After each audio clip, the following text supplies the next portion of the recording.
Welcome to Islamic Life Coach School Podcast. Apply tools that you learn in this podcast and your life will be unrecognizably successful. Now your host, Dr. Kamal Akhtar. Hello, you guys. Peace and blessings be upon all of you. It's so good to be here again with another rejuvenating concept. Today we're going to talk about how to make decisions.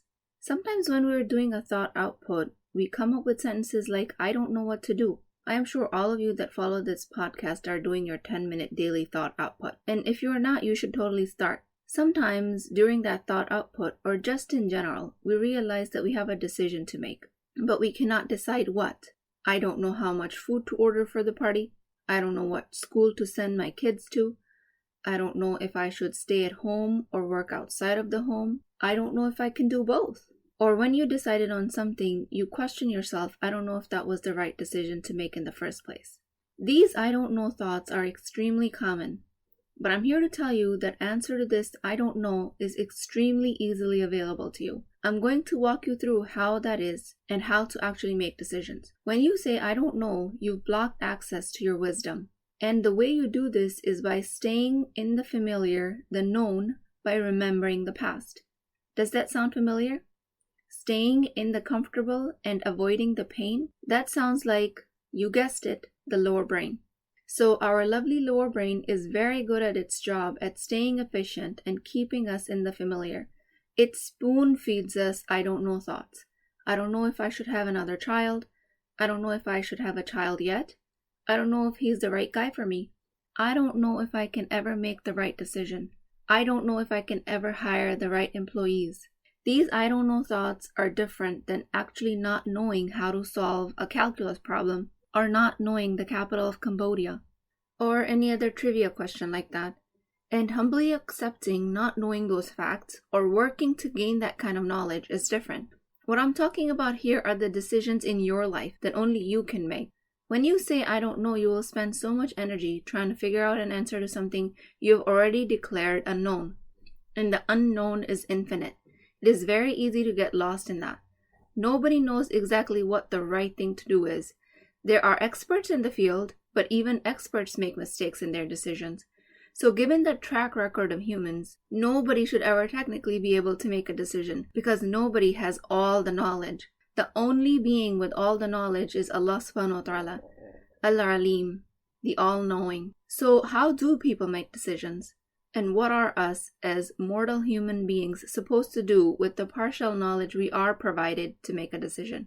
To that I say that each human being is given the exact amount of knowledge they need to make a decision. Each human being is given hikmah, or wisdom, or guidance. We just have to find it and tap into it. So there is no such thing as incomplete knowledge when it comes to personal decisions. There's only the right amount of knowledge. So the 2 steps that you can follow to tap into that knowledge or that wisdom is number 1, you have to take your lower brain out of the way. And number 2, we have to trust the process. So practically speaking, what does that look like? First step to take when you're trying to make a decision is to take the lower brain out of the way. And the way to do that is, surprise, surprise, CTFAR. When we are in a lower brain thought, our action line of the CTFAR contains a lot of mind drama. Now, this is an advanced topic and it takes me a few sessions to explore this with a client, but I'll explain it as simply as I can here. Example would look like this. I'm taking a client through the formula and they tell me the T line is, I don't know if this is the right job for me. This is followed by the F line of confusion, then comes the A line, where they tell me, I've been working so hard but no one pays attention, there's no teamwork, management doesn't care, I dread going to work, there's nothing that can be done. So the A line is actually filled with so many thoughts and actions that are mostly complaints, and that creates more evidence for what doesn't work. And then they prove to themselves that they actually don't know what to do. So at that point, I would ask the client, if they could tell me one thing that would help them, what would it be? And I always get a resistance at this point. They tell me they don't know of anything that will help the situation. Then I say, what if you were a person that knew what to do? What would you do then? And they say, well, if I was a person that knew the answer, then I would ask management for this and this. And I tell them, well, have you done that? And they say, well, no, they've never actually asked for help because they know it won't help. They've created evidence for it not working by not attempting it at all, therefore staying in the familiar.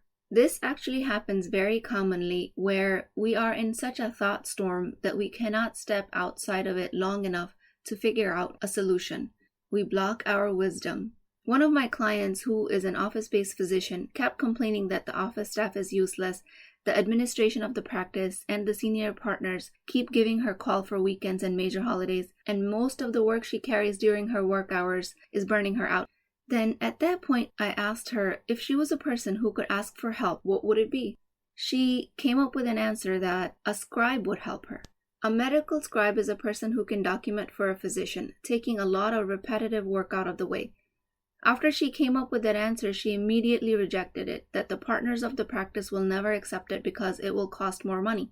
I encouraged her to follow her gut feeling and ask anyways.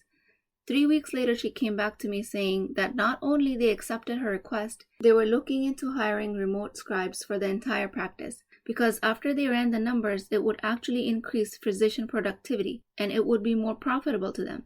She was amazed to find out that they had never even considered that possibility. Because just like her, everyone else was just staying in the familiar, not exploring the unknown. Amazing things happen when you explore the unknown, because that is when you are using your higher brain. She was creating so much mind drama from indecisions and confusion that she never stopped to think that she might actually know the answer. And this unfortunately happens extremely commonly. The way to combat this is to step outside of your thought storm, which is the mind drama, which is what we create for ourselves in the A-line when we are acting from the feeling of confusion. Ask yourself, what if I was somebody who knew the answer? What would I do? The answer would immediately come to you in a moment of clarity. And right in that moment, you have access to your wisdom, your hikmah, your guidance that Allah subhanahu wa ta'ala has granted you, just like every other human being. One time recently, I was taking the kids to a theme park and my husband couldn't meet up with us until the afternoon. So I was responsible for carrying the backpack and I was responsible for the children. I was so afraid about going to the park for the first time during the pandemic and about having to keep the kids safe until he could meet us. In that confusion, I couldn't decide on how many bottles of water to take with me. I was confused about the smallest thing. 1 bottle wasn't going to be enough. 2 or more bottles would make the bag heavy. One kid was screaming that they wanted Gatorade, the other orange juice. I knew I couldn't carry such a heavy backpack. So for the life of me, I couldn't figure out what to do. So my husband's like, why don't you take 1 bottle? If you need more, buy them from the park. Or you can get one of those refillable cups. Or if you need more, just text me and I'll bring them. And I was like, what do you mean buy water? And he's like, with money, like with a credit card. And it was like a light bulb turned on. Why didn't I think of that? I could just buy water from the park. I was in a thought storm of fear of not having to expose the kids to water fountains in the pandemic that I didn't think I could just buy water. This is what we do when we lose our common sense. We are acting so much from our lower brain thoughts that even common sense is lost to us. Alhamdulillah, we had a great time at the park. And after that episode, I was very much aware of my thoughts and didn't let fear ruin our family time. So don't let easy answers or common sense be lost to you. Ask yourself, if I was a person who knew, what would I do? That's the first step towards taking the lower brain out of the way. When you have access to that answer, immediately write it down, because soon after, your lower brain will take over again and offer you many, many reasons why it can't be done. And for most of us these days, the lower brain pathways are much stronger. And as soon as our wisdom shows up, the lower brain immediately takes over and dismisses it like it wasn't even real. So write it down to help you realize that the answer is actually there. It's not fake or a figment of your imagination. All that is happening is that your overpowering lower brain buries it so you can't see it. So step number 2 is to trust the process. You found the answer, but you don't act on it because you don't know if it's the right thing to do. And to that, my friend, I will tell you, what you do is the right thing to do. When you got married was the right time to get married. When you had children was the right time to have children. When you left your job to pay attention to your kids was the right time to do exactly that. What has passed cannot be changed. That is the sea line. Don't fight it because you will lose every time. Why burn so much precious energy questioning the past? So during this second step, you'll take actions to believe in your decisions. You have to trust the process. It is very easy to be afraid of the outcome of the decision. We are afraid of what if the decision ends up in something negative. I buy a car instead of taking a bus every day and the car gets into an accident. I decide to pay for college, working multiple jobs, leaving me afraid that my life is passing me by. Decisions will force you to face your fear of an undesired outcome, regardless if that outcome ever happens or not. But what if I told you that the undesired outcome is supposed to be your journey? That is how you grow. That is your path in life. Any negative outcome of your decision has made you the person you are today and has molded you to be you, uniquely you. Remember this. Outcomes of our decisions are the journey in our lives. I will say it again. Outcomes of our decisions are the journey in our lives. We have no control over that. Only thing we can do as a human is to keep making decisions and to keep taking actions. But also, in another incredible news, I will share with you that for us as Muslims, we have a beautiful dua available to us that we can utilize for helping us with decisions, and that is the dua of istikhara. It can be translated into the prayer of seeking counsel from Allah subhanahu wa ta'ala. And what a beautiful concept this is. Can you imagine seeking counsel from Allah, the Almighty, the Greatest, Al-Alim, the All-Knowing? Then you have really nothing to worry about in terms of the outcome, do you? Let me start by clarifying some misconceptions around istikhara. Many people believe that they're supposed to get a yes or a no answer in a dream. And yes, dreams hold value in Islam, but that is not the way istikhara is answered, usually. Another mistake people make is to ritualize the prayer. Just go through the motions without actually meaningfully paying attention to what you're doing. Make sure you're making this dua intently with proper 2 optional prayers or nafil.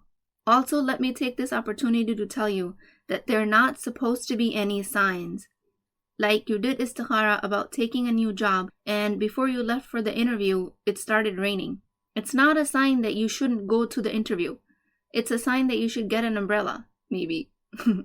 Or you should marry the guy that lives on Sunset Street instead of the one on 72nd Street because you saw a beautiful sunset the other day. That's not how it works. It's not supposed to be a sign. What if the guy that lives on the Sunset Street is not a good match for you? You're not supposed to be following signs like that. That's not how it works. Point of istikhara is that when we make a decision or are about to make a decision, we ask Allah's counsel to either make it easy for us or take it away from us, depending if it is beneficial for us in this world and the next. So for those of you who don't utilize this often, I highly recommend that you do. With this, we are ridding ourselves of the responsibility of the outcome. And do you know how much freedom that gives a human being to get rid of that burden of responsibility? You will feel so much lighter when you know that Allah's got this. Even if the outcome is not what you had hoped for, you'll find it easier to find solace in the fact that this is how it's supposed to be. This is my journey. You didn't get that job despite of going to that rainy day interview. You bought a house, but it turned out to be a wrong purchase. All of that is for you, so you can learn and become the unique human being that you are today. So if everything in this world started to happen for you, there will be no wrong decisions. And I cannot thank Allah enough for this design, and for giving us the intelligence to recognize this design.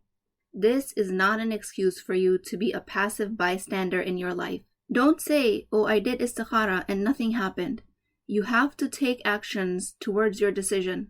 So one translation of Ayah 105 in Surah number 9 in the Quran say, take action. Allah will see your action, as will His Messenger and the believers, and then you will be returned to Him who knows what is hidden and what is seen, and He will tell you what you have been doing. Islam is an extremely action-oriented religion. In a hadith, the Prophet, peace be upon him, said, if the end of the world approaches and one of you has a seedling or plant in his hand, if he can plant it before the end comes, let him do it. One interpretation being, take actions until the very end. So as you can see, istikhara is not an excuse to not take actions. We will be held responsible for the actions and the inactions. So some people might ask that the outcome is always on Allah subhanahu wa ta'ala. So why do istikhara? And to that I say that it is a good reminder for us, and this is to solidify the pact of the intention that we make towards taking an action, so shaitan can't creep in there and make it sound like we are responsible for the outcome. When you go through the process of making the intention, clarifying that Allah is always in charge, you are solidifying pathways to your higher brain, and that is a much needed exercise. And this is just my simple rendering of the process. The spiritual aspects are way beyond my comprehension. And to find out the exact nature of the istikhara and the benefits, I would recommend that you seek counsel from a religious scholar. So, as a review, step 1 is to take the lower brain out of the way. Step out of the cloud of confusion by using CTFAR while writing down the first answer that comes to you. Step 2 is to trust the process of following through to your decision. Make istikhara and truly believe that Allah is responsible for the outcome. All the while taking action, you have to make the decision. As a coach, I'm also here to help you with your decision-making process. Find me at IslamicLifeCoachSchool.com. Schedule an appointment and I will tailor a personal plan for you to follow to help make your decisions, especially the tough ones. I pray to Allah that He makes this path easy for us, that He grants us our desires and makes this life for a higher purpose. I pray for all of our safety, security, freedom from unregulated fears. I pray for the Muslim Ummah's prosperity and for the prosperity of all the humans of this earth. May Allah make it easy for all of us to make successful decisions and to act on them. Your wisdom is your greatest asset. You are walking around with it inside your skull, looking for answers from outside of you, when they are right there. May Allah grant us access to our wisdom, the guidance He has placed in us, the hikmah that He has given us. And I have broken down all the steps you need to access all of your hikmah. If you need any clarifications or if you still have questions about the process, find me at IslamicLifeCoachSchool.com. I will talk to you guys next time. If you're interested in getting coached by me, I'm offering a very affordable opportunity to do that with Wisdom Wednesdays. This is not a course, not a lecture. This is an opportunity for live coaching, real change with Islamic adab and etiquette. You do not need more information. You actually need a space to create change. At $19.99 a month, which is the price of takeout dinner, you as a Muslim woman will create confidence, intimacy, and connection without shame or fear of judgment, because your privacy is my highest priority. So join at www.IslamicLifeCoachSchool.com. Resources, Wisdom Wednesdays. I'll see you inside, inshallah.